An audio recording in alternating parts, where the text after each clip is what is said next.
Sunidhi film संगम channel पर आपका एक बार फिर से स्वागत है। सर, पिछली बार आपने कहा था कि आपने इंदौर में जाके डिस्ट्रीब्यूशन ऑफिस के साथ साथ बाहर की चीज़ें सीखी थी, लेकिन जब आपके पिताजी और आपके दादाजी फिल्में बना रहे थे, उन फिल्मों को देखकर आपने क्या सीखा था, क्या समझ में आपके आया था? छोटा था जब मेरे फादर फिल्म प्रोड्यूस करते थे और नाना जी जब डायरेक्ट करते थे, 60s की बात कर रहे हैं, तो बहुत छोटा था। लेकिन शायद मुझे ऐसा याद है कि मैं पहली बार फिल्म के सेट पे गया था। मेरे पिताजी और नाना जी की फिल्म सैमसन जो थी, दारा सिंह और मुमताज़ और फिरोज़ खान के साथ, वो फिल्माई जा रही थी और बहुत एक्साइटेड था। और फिर जब वो फिल्म रिलीज़ हुई तब मैं लगभग 5 साल का था। तो जब सिनेमा में देखी, आज तक मेरे जहन में वो है कि मैंने वो फिल्म जो थी सिनेमा में देखी थी, कितनी एंजॉय की थी। वो बहुत सक्सेसफुल फिल्म थी, जिस फिल्म में दारा सिंह और मुमताज़ में बहुत बड़े स्टार बने। 25 एक फिल्म में तो उन्होंने लगातार साथ में काम किया। जिससे उसके बाद मेरे फादर ने एक फिल्म बनाई जिसका नाम ये रात फिर नायकी है, 1966 में रिलीज हुई। तो मेरी मदर मुझे अक्सर बताती थी कि ये रात फिर नायकी फिल्म जिसमें बहुत बड़ी स्टार कास्ट थी, लेकिन मेरे फादर और उसके डायरेक्टर ब्रिज थे, बहुत कामयाब डायरेक्टर थे अपने वक्त के। तो उन्होंने जब वो फिल्म प्लान की तो उन्होंने फैसला कि ये फिल्म ब्लैक एंड वाइट में बनाई जाएगी, जबकि उससे पहले कलर फिल्म बना चुके थे, क्योंकि उस फिल्म का एक सस्पेंस का फील था। और उन्होंने फील किया ये जो स्टार्कनेस होती है सस्पेंस की, वो कलर से ज़्यादा ब्लैक एंड वाइट में खूबसूरत लगती है, क्लासिक लगती है। तो जब मुझे पता चला तो मैं इतना नाराज़ हुआ कि मैंने ऐसा फैसला किया कि मैं अपने डैडी के पिक्चर की शूटिंग पे कभी नहीं जाऊँगा देखने। तो उसमें एक बहुत ही उम्दा म्यूजिक था, सुपर हिट म्यूजिक था ओपी नैयर साहब का। तो मुझे ऐसा याद है कि फाइनली जब फिल्म ख़त्म होने वाली थी तो उसका रंजीत स्टूडियो बॉम्बे में सेट लगा था। तो पूरा फ्लोर जो है उसमें पानी से भर दिया गया, क्योंकि तालाब का गाना शूट होना था उस पर। तो मैं वहाँ गया था फिल्म का शूट देखने, और मुझे शर्मिला टैगोर इतनी खूबसूरत लगी थी उस फिल्म। तो मन के ऊपर ऐसा था कि ये मेरे से गलती हुई, जब पापा के साथ अपने डैडी के साथ जाना चाहिए था इस फिल्म की शूटिंग में। और फिल्म जब लगी तो फिल्म देखी तो मुझे बहुत फक्र हुआ कि मैंने, बहुत छोटा था, कि ये फिल्म जो कामयाब, जिसके गाने रेडियो पे सुनाई देते थे, वो बिना का गीतमाला में उस ज़माने में 16 बार एक गाना चले तो उसको सरताज गीत कहा जाता था। तो उसमें गाने ऐसे थे, and I was very proud of that. उसके बाद मेरे डैडी ने फिल्म एक बनाई, कहीं दिन कहीं रात। वो कमर्शियली सक्सेसफुल थी, जिसके बाद उन्होंने फैसला किया कि फिल्म इंडस्ट्री बदल रही है, और प्रोडक्शन सेक्टर से उन्होंने डिसाइड किया कि मैं डिस्ट्रीब्यूशन सेक्टर में अपनी पहल करता हूँ। उन्होंने इंदौर में अपना ऑफिस, इंदौर और जयपुर में रजिस्ट्रेशन किया था, और फिर उसको फॉलोअप सेंट्रल इंडिया में किया उन्होंने पूरा, और वहाँ का नंबर 1 ऑफिस रहा जब तक वो ऑफिस हमने चलाया था। जब आपके पिताजी फिल्म बना रहे थे उस वक्त आप छोटे थे, लेकिन सारी कहानियां आप सुन रहे होंगे, तो उस वक्त इंडस्ट्री का जो माहौल था, जो कलाकारों के और लोगों के संबंध हुआ करते थे, वो जब आपने फिल्म निर्माण शुरू किया 1987, क्या बदलाव आ चुका था?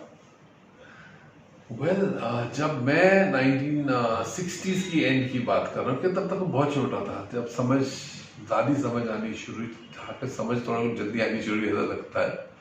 तो ऐसा फील होता था कि फिल्म इंडस्ट्री एक फैमिली थी, एक बड़ी फैमिली थी, जहाँ फिल्म मेकर्स, एक्टर्स, दोस्त थे, भाई थे, और वो रिलेशनशिप्स, जो एक्ट्रेसेस थी उन्हें आंटी समझता था, मानता था, क्योंकि वो फैमिली के बहुत करीबी होते थे। मेरे कई रिश्तेदार भी इस फिल्म इंडस्ट्री में थे, तो कभी उसमें ये ऐसा नहीं फील किया कि एक बहुत बड़ा परिवार है, ऐसा एक फिल्म होता था।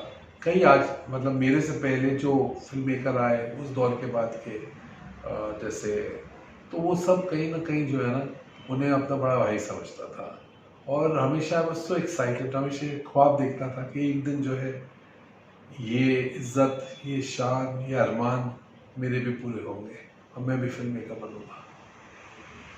तो जब आपने फिल्म बनानी शुरू की, क्या वो माहौल था या क्या बदलाव आ चुके थे? जब मैंने 7 साल इंदौर में डिस्ट्रीब्यूशन ऑफिस हेड किया अपना, 1987 में जब मैंने अपनी 87 में यस जब मैंने अपनी फिल्म शुरू की, तो उस वक्त क्योंकि एक पायदान से आ रहा था, एक पेडिग्री भी थी और डिस्ट्रीब्यूशन ऑफिस बहुत ही मतलब कामयाब और मशहूर ऑफिस हिट कर चुका था। तो यहाँ आके जब देखा तो समझ आया कि हालात जो थे वो वैसे नहीं थे जो पहले के थे, लेकिन क्योंकि आप सक्सेसफुल हो और कुछ पावर गेम्स जैसे होती होंगी उस वक्त की, तो उनको देख के काफ़ी मुझे ऐसा फील हुआ कि जो जिस दुनिया में बनना चाहता हूँ मैं, अपनी दुनिया यहाँ पे इन लोगों के बीच, इन लोगों के साथ अपनी दुनिया खुद क्रिएट करूँगा। आपने अपने पिताजी के साथ रहते हुए, उन फिल्मों को देखते हुए और माहौल जो देखा था, एक रिश्ते की बात आ रही, परिवार को आपने देखा था, वो चीज़ कहीं ना कहीं आपके अंदर रह गई और आपने सारी फिल्में बनाते समय उन पारिवारिक रिश्तों को अहमियत दी। क्या लोगों ने आपके साथ रिश्ते निभाए? ये अच्छा सवाल है, बहुत अच्छा सवाल है। मैं समझता हूँ हर कॉइन के दो पहलू होते हैं। ऐसा नहीं कि लोगों से रिश्ते बहुत खूबसूरत से नहीं निभे। कई एक्टर्स हैं जिनके साथ बहुत ही आर्टिस्ट हैं, बहुत ही खूबसूरत रिश्ता रहा। मिस्टर अमिताभ बच्चन जैसे हैं, जब उनके साथ फिल्म शुरू की और फिर उसके बाद उनके नेक्स्ट फिल्म उनके बेटे के साथ मैंने प्रोड्यूस की, हाँ मैंने भी प्यार किया, तो कहीं ना कहीं वो उस रिश्ते के ऊपर एक मोहर लगाता था। और आपको बताऊंगे हमारे डिस्ट्रीब्यूशन ऑफिस जो था उसमें सारी फिल्में करीब करीब अमिताभ बच्चन साहब की सारी कामयाब फिल्में हैं। पहली फिल्म सात हिंदुस्तानी, उनकी पहली बहुत कामयाब फिल्म जंजीर, और उसके बाद जितनी उन्होंने लगभग 30-35 उनकी जो कामयाब फिल्में थी बहुत, वो सारी फिल्में हमने डिस्ट्रीब्यूट की थी। तो कहीं ना कहीं उस रिश्ते का एक एहसास जो था ना, वो बहुत स्ट्रॉन्ग था मेरे जहन के ऊपर इनके बारे में। फिर इनके बाद धर्म जी थे, तो धर्म जी की बहुत फिल्में हमने चलाई थी। और फिल्म इंडस्ट्री मतलब प्रोडक्शन में आने के पहले धर्म जी को बहुत अच्छी तरह जानता था मैं, मिला था उनसे, उनके साथ अच्छा था। तो उस फैमिली के साथ भी ऐसा फील करता था कि हाँ रिश्ते हैं, और मुझे रिश्ते हैं तो मैं समझता था। फिर जब फिल्म बना रहा था तो कई बार धर्म जी मुझे ऐसा कभी एहसास जो था ना, काम करते करते क्या होता है, क्योंकि बहुत अपने आप को सनी देओल के साथ आइडेंटिफाई करता था, और फिर धर्म जी मुझे अक्सर कहते कि तुम मेरे बेटे की तरह हो। तो वो एक भरम जैसा होता है ना इंसान को कि हाँ यार ये फैमिली सिनेमा जो एक फैमिली है उसका मैं भी एक हिस्सा हूँ, और इन वेटरन्स का कहीं ना कहीं ये भी मुझे अपना बच्चा मानते हैं। तो बहुत खूबसूरत लगता था। और दूसरी तरफ अगर देखें, यहाँ और बताऊँगा आपको एक और रिश्ता इस दौरान कपूर खानदान से, ऋषि कपूर जी से।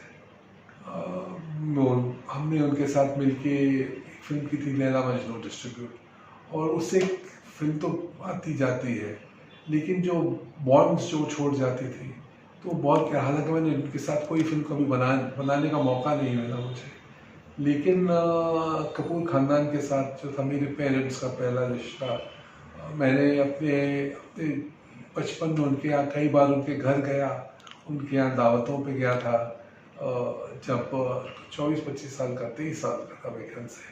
तो राज कपूर साहब के पास उनके साथ लंच खाया था जाके, उन्होंने इनवाइट किया था उनके कॉटेज में, आर के स्टूडियोज़ में, बहुत मशहूर जगह थी। और राज कपूर साहब तो शायद जिनको मैं समझता हूँ मेरे लिए मतलब फिल्म मेकर्स में जो थे, जो एकदम टॉप के पायदान के थे, मैं बहुत उनका फ़ैन रहा हूँ। वैसे ही रिश्ता मेरा एक मनोज कुमार साहब हैं, उनके साथ हमारा फैमिली रिलेशनशिप था, जैसे मैं आपको कह रहा हूँ। तो मुझे उनका बहुत ही, वो मेरे लिए हमेशा एक गुरु की तरह रहे। मेरे डैडी उनके फिल्मों के डिस्ट्रीब्यूटर थे ज़्यादा, लेकिन उसके आगे भी एक रिश्ता होता है, और वो रिश्ता उनके साथ था और आज भी निभाया जा रहा है। उनके अलावा जब कपूर की बात करें, देखिए एक ऐसा वक्त आया जब राज कपूर साहब की ग्रैंड डॉटर करिश्मा कपूर मेरी फिल्म और मेरे ब्रदर धर्मेश की फिल्म राजा हिंदुस्तानी में भी थी। तो उस दौरान भी मुझे ऐसा फील हुआ कि बबीता जी जो है, जो राज कपूर साहब की बहू थी, उनके साथ और उन दो बेटियों के साथ, करिश्मा के साथ, करीना के साथ, कितना खूबसूरत सफ़र रहा सर। मैंने करिश्मा के साथ 5 फिल्में बनाई और 2 करीना के साथ बनाई। और इतना कि चिंटू जी बहुत मजाक करते थे मेरे साथ कि भाई ये तो हमारे परिवार के अन्नदाता है बोलते। ये उनका अंदाज था वार्मथ का। तो ये सब चीज़ें थी, ऐसा नहीं है कि नहीं थी। फिर एक दौर आया सर, लेकिन मैं देख रहा था कि ये चीज़ें जो है, कामयाबी जो है, यहाँ पे आपकी कामयाबी लोगों को डाइजेस्ट नहीं होती। वो दौर भी देखा, वो ईर्ष्या, वो जलन, यहाँ पे अंडरवर्ल्ड की चीज़ें के प्रहार जो थे, लेकिन उनसे ऊपर, उनसे आगे बढ़ के फिर एक दौर देखा जहाँ पे यहाँ के जो आप जिनको आप अपने समझते थे, उनका प्रहार, उनकी राइवलरी, ये कॉर्पोरेटाइजेशन आना, ये कार्टल्स बनना, यहाँ की मोनोपोलीज जो टूटने के मतलब आपके बिजनेस को आप कितने भी कामयाब हो, आपकी कामयाबी आप तक पहुँचने नहीं देंगे। ये सब दौर देखा है मैंने। चलिए सर, लोग कहते हैं कि सिनेमा समझौते का नाम है। इंतकाम से लेकर के एक हसीना के एक बार तक आपको किस तरह के समझौते करने पड़े सिनेमा बनाने में? सबसे पहले तो आपको एक्टर्स को, स्टार्स को अपने बच्चों की तरफ ट्रीट करना पड़ता है। लेकिन अधिकतर बच्चे शैतानी बच्चे होते हैं जो उनको हैंडल करना आना पड़ता है। तो वो भी किया है सर। सब बहुत हसीन सफ़र है सर। ये जो हम 20-25 साल मैंने यहाँ गुजारे, कुछ साल से मैं अपने आप को इसका हिस्सा नहीं मानता हूँ, क्योंकि ये मैंने अपने चूज़ किया कि मैं इनका हिस्सा नहीं होऊंगा। मैं इंडियन फिल्म इंडस्ट्री को रिप्रेजेंट करता हूँ, मैं बॉलीवुड का नहीं हूँ, और मैं इंडियन फिल्म इंडस्ट्री के रिप्रेजेंटेटिव बन के ही यहाँ रहूँगा, क्योंकि इंडियन फिल्म इंडस्ट्री बहुत खूबसूरत जगह थी, है, और उम्मीद करता हूँ कि आने वाले कल में भी रहेगी। इस खूबसूरत इंडस्ट्री को बर्बाद करने कह जाए या कहें कि बहुत निचले से पर ले जाने के लिए कलाकार कितने जिम्मेदार है? कलाकार तो मैं नहीं कहूँगा, हर कलाकार एक्टर को कहा जाता है, लेकिन हर इंसान जिसके अंदर कला है उसको मैं तो कलाकार उसे मानता हूँ। और कहीं ना कहीं जो है ना, शायद हमें खुद को, भाई आपको किसी ने लालच दी, लेकिन आप लालच में पड़ गए तो आप भी जिम्मेदार हो। तो जितने जिम्मेदार वो लोग, मेरे हिसाब से कॉर्पोरेट का आना बहुत ही खूबसूरत चीज़ था फिल्म इंडस्ट्री में। वो यहाँ पे टेक्नोलॉजी ला रहे थे, पैसा ला रहे थे, स्केल दे रहे थे, आपको एक बेटर सिनेमा बनाने की इजाज़त देते, लेकिन वो सारे जो प्लसेस थे उनको बहुत ही ये जो मैं कहता हूँ मोनोपोली, कार्टलाइजेशन वगैरह, इन्होंने उसको कहीं ना कहीं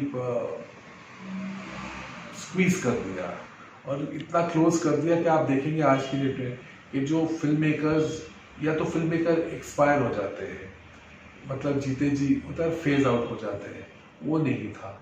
जो इनके गेम्स में नहीं फिट होता उनको कहीं ना कहीं ये जो है, ये आगे काम की इजाज़त नहीं दे पाते हैं। तो आप देखिए बहुत अच्छे फिल्म मेकर्स जो आज से 15 साल पहले थे, वो आज भी हैं, लेकिन उनसे शायद फिल्म जो है ना, उनको जिस डिक्टेट पे फिल्म बनानी पड़ती है आज, वो उनको कबूल नहीं है, इससे काफ़ी तो फिल्म बनाना ही छोड़ दिए। सर आपके करियर पर गौर किया जाए तो आपने जब अपने बैनर की फिल्में बनाई उन्हें सफलता मिली, लेकिन जब आपने दूसरे बैनरों के लिए फिल्म डायरेक्ट की तो न वो समय पर बन पाई, उन्होंने सफलता मिली। कहाँ गड़बड़ियाँ होती हैं फिर? गड़बड़ियाँ तो सर ऐसी है कि फिल्म बनाना जो है वो बहुत ही कोऑर्डिनेशन का काम है, और अगर कोऑर्डिनेशन में हम दोनों, हर इंसान जो उस फिल्म से मुतल से जुड़ा हुआ है, अगर उनकी ट्रांसपेरेंसी और उनकी मेंटल ये हो कि भाई हमने इसमें कामयाबी हासिल करनी है, व्यक्तिगत नहीं कलेक्टिव कामयाबी, उस फिल्म को कामयाब करना है सर। मैं जब फिल्म बनाता रहा हूँ तो मेरा सबसे बड़ा पहला मुद्दा या उद्देश्य ये रहा है कि भाई मेरी फिल्म कामयाब होनी चाहिए, और वो फिल्म जब कामयाब होगी तो हम सबको कामयाबी मिलेगी। लेकिन शायद वो कहीं ना कहीं फॉल शॉर्ट हुआ होगा एक्सपेक्टेशन से, कुछ हालात होंगे, कुछ चीज़ें होंगी जिनसे वो जो मैंने तो 2 ही फिल्में बाहर बनाई थी, ज़्यादा नहीं बनाई, लेकिन मैं उन्हें I don't want to remember them with a bad taste. तो मैं सोचता हूँ भाई जो ठीक है। इंदौर प्रवास के दौरान आपने कहानी लिखी मेला, उस पर आपको खुद फिल्म बनाने के लिए दूसरे बैनर को फिल्म बनाने के लिए दिया, क्या ये गलती थी? मैंने एक्चुअली कुछ ऐसा हुआ सर, जो कहानी मैंने लिखी थी लेट 80s में, जब मैं फिल्म एंट्री जब यहाँ मार रहा था, तो वहाँ के जितने जो एनवायरनमेंट था उसको मध्य प्रदेश घूमा बहुत था सर। मैं एक एक गांव, एक एक कस्बा वहाँ के घूम चुका हूँ, वहाँ के लोगों को मिल चुका हूँ, क्योंकि वो मेरा काम नहीं था, लेकिन क्योंकि मेरे अंदर एक वो अरमान था कि मैं एक फिल्म मेकर बनना चाहता हूँ। और फिल्म मेकर की लिए कहानी कहाँ से आती है? उन हालातों से आती है, उन लोगों से आती है जिनके गोल वो जो उसके गोल होते हैं। तो मैं बहुत घूमा सर, वहाँ पे मैंने समझा कि मेला होता क्या है, कितनी अहमियत एक मेला रखता था उस। आज का मुझे नहीं पता कि मैं भी आउट ऑफ टच हूँ उन चीज़ों से, लेकिन उस ज़माने में एक मेला जो साल में एक 15 दिन का मेला उनके गांव में लगता था, वो मेला उनके लिए उनके इकोनॉमिक्स के लिए, उनके मटीरियलिस्टिक रिक्वायरमेंट्स के लिए, उनके इमोशनल एक्सप्रेशंस के लिए बहुत ही महत्व रखता था सर।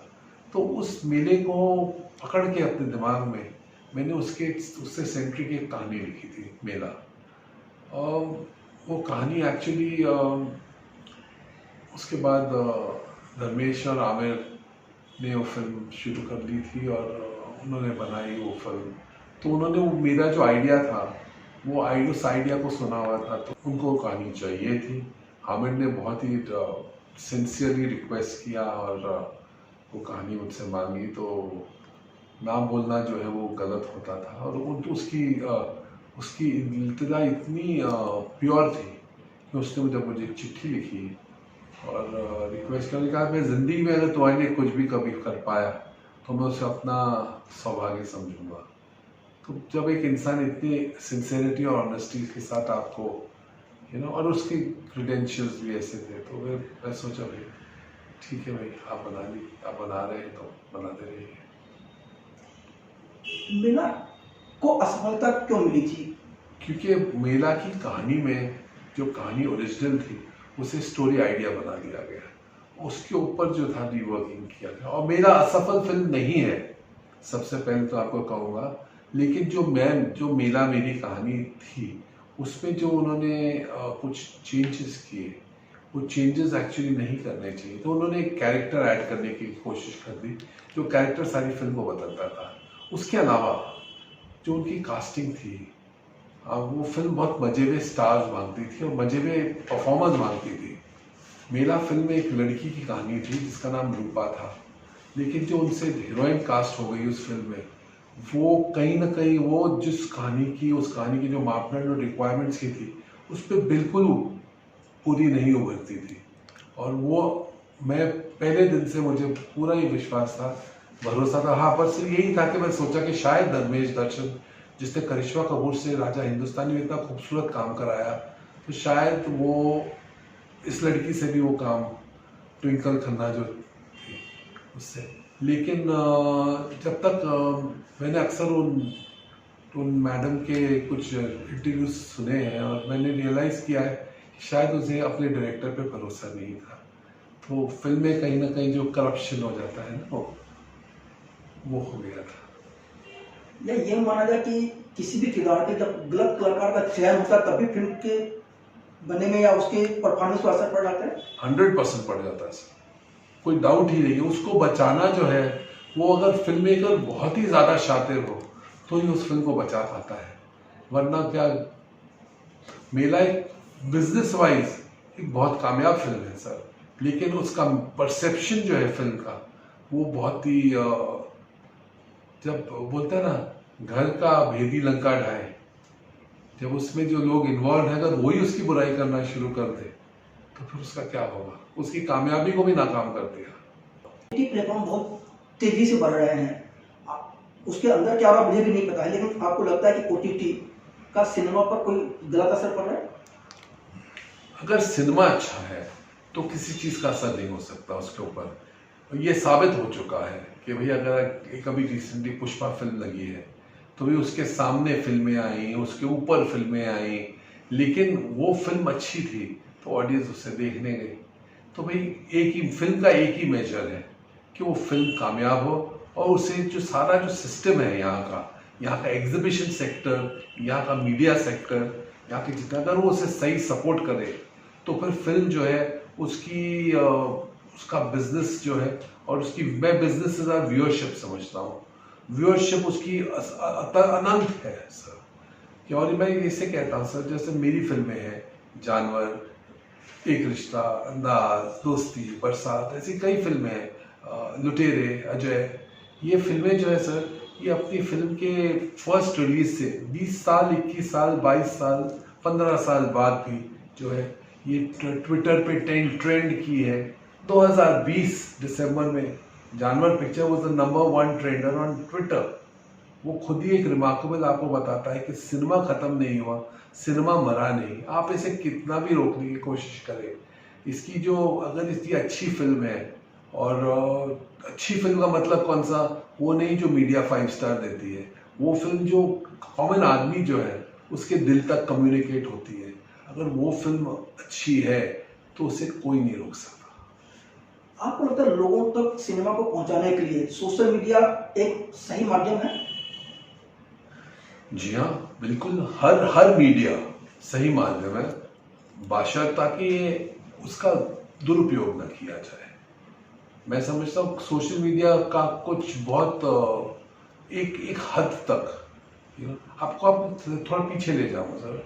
अगर आपको याद होगा दिलीप कुमार साहब या राज कपूर साहब या जितने फिल्म मेकर्स होते थे या एक्टर्स होते थे बड़े बड़े, ये पहले अपने आप को मीडिया में ओवर एक्सपोज नहीं करते थे। या सूरज बजातिया जिन्होंने मैंने प्यार किया बनाई, या हम आपके हैं कौन बनाई, कभी आपने उन्हें देखा कि भाई सिनेमा में या टेलीविज़न के ऊपर या सोशल मीडिया के ऊपर नाच गाना, वो तो ना जो माहौल जो आज का जो चल रहा है, खुद का मजाक बना देना, वो ऐसा नहीं करते थे। वो अपनी प्रतिष्ठा, अपनी डिग्निटी का खुद ख्याल रखते थे। आप काफी लंबे समय तक डिस्ट्रीब्यूशन से जुड़े रहे हैं, और इस वक्त जो डिस्ट्रीब्यूशन पैटर्न पूरा बदल गया, सिर्फ 4 लोगों के कब्जे में डिस्ट्रीब्यूशन आ गया है, इसके क्या असर हो रहे हैं और आगे क्या स्थितियां होंगी? मैं कोई ज्योतिष तो नहीं हूँ सर, लेकिन कुछ तजुर्बा है मेरे पास इस इंडस्ट्री का, और उस तजुर्बे के अनुसार कोई भी बिजनेस में मोनोपोली जो है ना, वो अच्छी चीज़ नहीं होती। कार्टलाइजेशन जो होता है, ये सब चीज़ें हमारे गवर्नमेंट को भी जो है कहीं ना कहीं मिसगाइड किया जाता है। हमारे सिस्टम्स को सब कोई ना, पता नहीं कौन है वो लोग जो पीछे से वो डोर खींच रहे हैं और फैसले कर रहे हैं कि भाई क्या चलेगा क्या नहीं चलेगा, किसे लगाना है सिनेमा में, शो देना है, और चाहे कितनी भी अच्छी फिल्म उसको शो ही नहीं मिलेंगे तो कामयाब कैसे होगी। तो कई बहुत ही घिनौने यहाँ पे हरकतें चल रही हैं, और इसमें कई चेन्स बनी हुई हैं, और वो चेन सिनेमा को, हमारी जिसको कहते हैं फ्री लाइज़ फेयर कहते हैं इंटरनेशनल टर्मिनोलॉजी में, और हमारे हिंदी में कहेंगे सफाई से चलना और काम करना, उसका कहीं ना कहीं जो होता है ना, रोकथाम से बांध बनाए जा रहे हैं उसकी कामयाब फ्लो में। तो ये हालात जो हैं ये यहाँ सुधरने बहुत ज़रूरी है, ताकि अच्छी फिल्में बन सके, सिनेमा बन सके। आज जो कंटेंट का दौर आ गया है, ये जो कंटेंट हो गया है सर, कंटेंट और सिनेमा में बहुत फ़र्क है। सिनेमा जो है कंटेंट आप सिर्फ सामने वाले को प्रभावित करने के लिए कर रहे हो, सिनेमा जो है आप प्रभावित करने के साथ उसका एंटरटेनमेंट का भी ख्याल रखने की कोशिश करते थे सर। बहुत फर्क है दोनों में। इसका कोई उपाय समझ में आता है या नहीं है? जी नहीं, ना मैं ज्योतिष हूँ, ना पूरी फिल्म इंडस्ट्री का बोझ मेरे कंधे पे। मुझे तो थोड़ी सी फिल्में बनानी आती है और यही कोशिश करता हूँ, चाहता हूँ, प्रार्थना करता हूँ कि भाई हम जैसे फिल्म मेकर्स को आज़ादी मिले। हमारी ऑडियंस हमारे पास ऑडियंस हमारा साथ देती है, लेकिन हमें ऑडियंस तक पहुँचने के बीच में इतनी दीवारें बनाई जा रही हैं, लेकिन फिर भी मेरी पॉजिटिविटी और होप यही है कि एक अच्छी फिल्म बनेगी मेरे से, या जो तो भाई ये सारे बांध तोड़ के अपने ऑडियंस को कम्युनिकेट जरूर करूँगा। लोगों का मानना है कि केंद्र की सरकार में देश की सरकार बदलने के साथ ही देश का सिनेमा बदल जाता है, आप क्या सोचते हैं?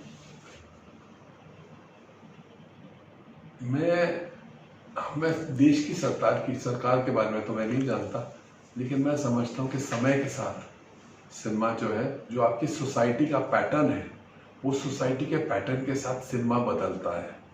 लेकिन अगर आपके ऊपर सिनेमा वो थोपा जाए जिसको पब्लिक जानती नहीं, जिसको पब्लिक समझती ही नहीं, जो आज हमारे हिंदी फिल्म इंडस्ट्री में हो रहा है कि हमारी हिंदी फिल्में लोग नहीं देखना चाह रहे, लेकिन वो तेलुगु फिल्म को डब हिंदी में करके हिंदुस्तान में 300 करोड़ रुपए का धंधा कर रहे हैं।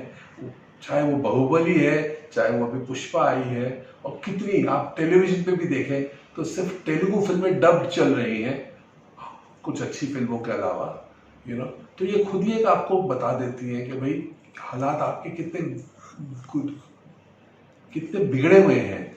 लेकिन जो धनवान है या जो डोर खींच रहा है, ऊपर चल रहा है, उसे सिर्फ अपने प्रॉफिट का और अपने अहंकार का जो होता है ना, वो गुरूर का, उस गुरूर के साथ वो यहाँ का सारा शो चला रहे हैं। क्या ये माना जाए आज का जो सिनेमा है वो लोगों के बीच सिर्फ भ्रम पैदा कर रहे हैं? क्योंकि लोग सिनेमा इसलिए देखने जाते हैं कि जो उनकी कमियां हैं, जो उनके अंदर खराबियां हैं, वो उनको कैसे दूर करें। भ्रम तो सर ऐसा है कि उनको ये जो सिनेमा है ये उनको वेस्टर्नाइज करता जा रहा है। हमें अपनी इकोनॉमी खोलनी थी, हमने खोली, अच्छी चीज़ की। हमने उनको वेस्टर्न वालों का पैसा, उनकी टेक्नोलॉजी और जो वो हमारे सिनेमा तक ला सकते थे वो लाने के उनको इनवाइट किया, बहुत अच्छा कोशिश थी।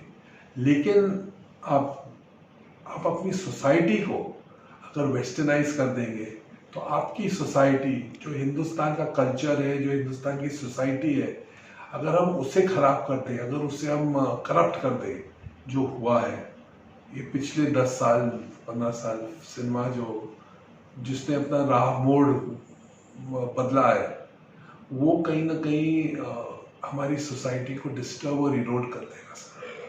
और वो इस बात की मुझे बहुत फिक्र है और कंसर्न है, क्योंकि मैं सोचता हूँ कि मैं फिल्में अभी बनाना इसलिए, उम्मीद इसलिए रखता हूँ कि मैं और फिल्में बनाऊँ, ताकि मैं वो जो चीज़ें हैं, करेक्शंस ऑफ स्टोरी टेलिंग है, वो कर पाऊँ, कुछ सिखा पाऊँ, कुछ सभ्यता दे पाऊँ। नहीं तो हमारे फैमिलीज टूट जाएंगी, हमारा सारा सिस्टम जो है ना वो बिखर चुका है। ऐसे माहौल में किस तरह के सिनेमा की बहुत ज़्यादा जरूरत हो गई है? जिसमें इंसानियत हो।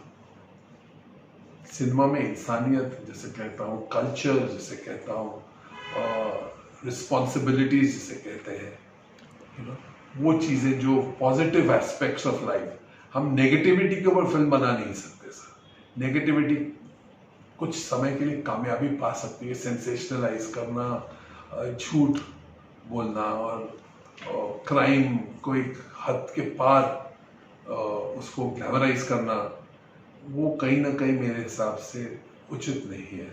हमें सिनेमा के ज़रिए अपनी ऑडियंस को ये बताना चाहिए कि दुनिया में उम्मीद है, परिवार है, हम सब एक दूसरे के लिए हैं, रिश्ते हैं, सपने हैं, ख्वाब है। सुनील जी, फिल्मी संगम चैनल से बात करने का बहुत बहुत धन्यवाद।